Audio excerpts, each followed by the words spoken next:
Vous n'êtes pas satisfait de vos photographies? Vous stagnez, vous avez l'impression de ne pas réussir à faire ce que vous voulez? Ne changez pas d'appareil photo pour autant. Beaucoup de personnes pensent que d'acheter un nouveau modèle, ça va régler tous leurs soucis. Moi je pense que vous devriez d'abord tester les 3 choses que je vais vous conseiller dans cette vidéo.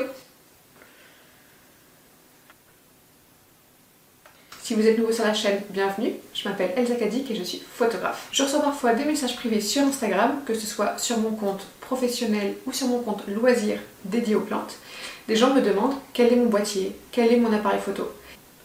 Ils me disent qu'ils n'arrivent pas à faire ce qu'ils veulent en photo, qu'ils se sentent limités par leur boîtier et que du coup, ils comptent le changer. Selon moi, ça a peu de chances de révolutionner les choses.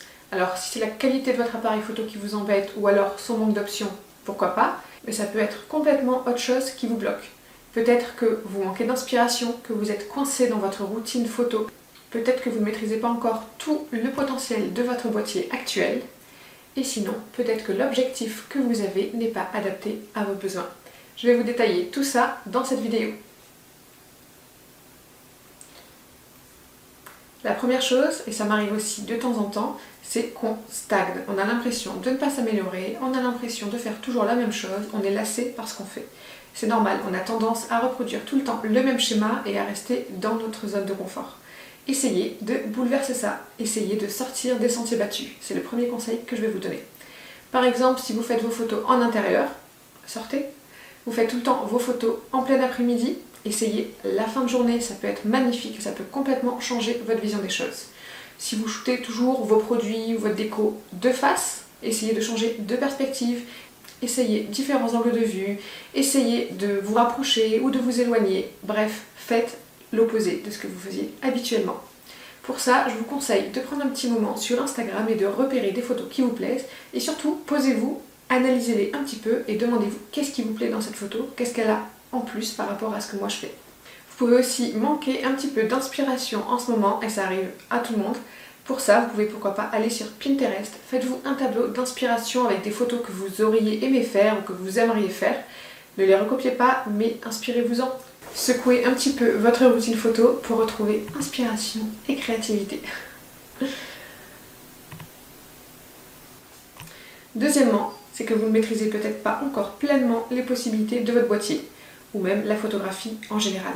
Par exemple, si vous shootez tout le temps en mode automatique sur votre boîtier actuel, passez à un modèle supérieur, ça ne va rien changer du tout si vous continuez à utiliser le même mode. Vous devriez plutôt garder votre boîtier actuel et essayer de vraiment comprendre les réglages et comment vous en servir pour obtenir ce que vous voulez. Savoir gérer la vitesse et l'ouverture va vous permettre de faire tellement de choses et souvent ça va vous permettre de faire ce que vous vouliez faire. Dans mon cas, je suis sûre que c'est ça qui manque à la plupart des personnes qui me contactent. Ce qu'ils aiment sur mes photos, je vous mets quelques exemples, c'est le fait qu'il y ait une toute petite zone de netteté et que tout le reste soit flou. On ne voit pas l'arrière-plan, on ne voit pas trop les éléments autour, on voit vraiment le sujet, vraiment très très net, très délicatement. Je vais vous dire, mon secret, c'est tout simple, c'est juste que je shoote à pleine ouverture pour ces photos-là. Voilà, si vous savez gérer ces réglages-là, vous pouvez obtenir ce style de photo. C'est quelque chose que je force avec les réglages que j'utilise. Mais c'est sûr que si vous ne savez pas régler votre appareil en fonction de vos envies et de vos besoins, vous vous sentez limité, je le comprends tout à fait. Mais du coup, ce n'est pas la faute de votre boîtier. Essayez de vous former une bonne fois pour toutes à tous les réglages, à toutes les opportunités qu'il peut vous apporter. Je suis sûre qu'en faisant ça, vous pourrez peut-être passer encore quelques années de complicité tous les deux. Dernière chose à laquelle à mon avis on ne pense pas assez souvent, surtout quand on débute en photographie, c'est l'objectif. La preuve avec les messages privés que je reçois, on me demande toujours quel est mon boîtier, quel est mon appareil photo, mais on ne me parle jamais d'objectif. Pourtant, c'est extrêmement important.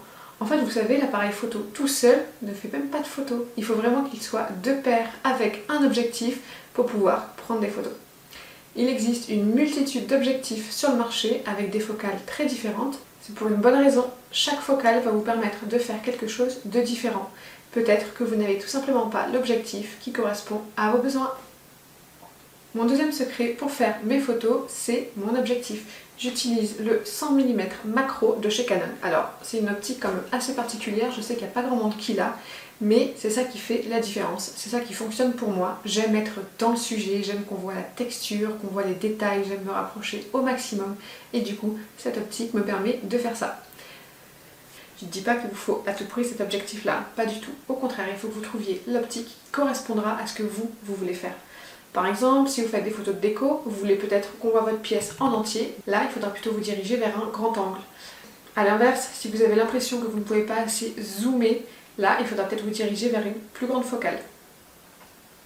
Analysez vos besoins en photo et renseignez-vous sur les objectifs qui existent sur le marché.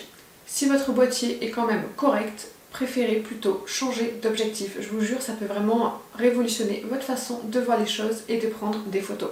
Sachez aussi que la qualité d'une image n'est pas seulement liée à l'appareil photo, l'objectif joue vraiment beaucoup là-dessus. Je vous recommande plutôt d'investir dans un bon objectif avec un appareil photo correct, plutôt que d'avoir un super appareil photo à 4000 € mais d'avoir une optique vraiment moyenne dessus. Je vous jure, vous aurez de meilleurs résultats avec une bonne optique. Voilà, c'était mes 3 conseils avant de foncer tête baissée dans l'achat d'un nouveau boîtier. C'est quand même un sacré investissement, donc essayez d'abord d'autres alternatives avant de casser votre tirelire.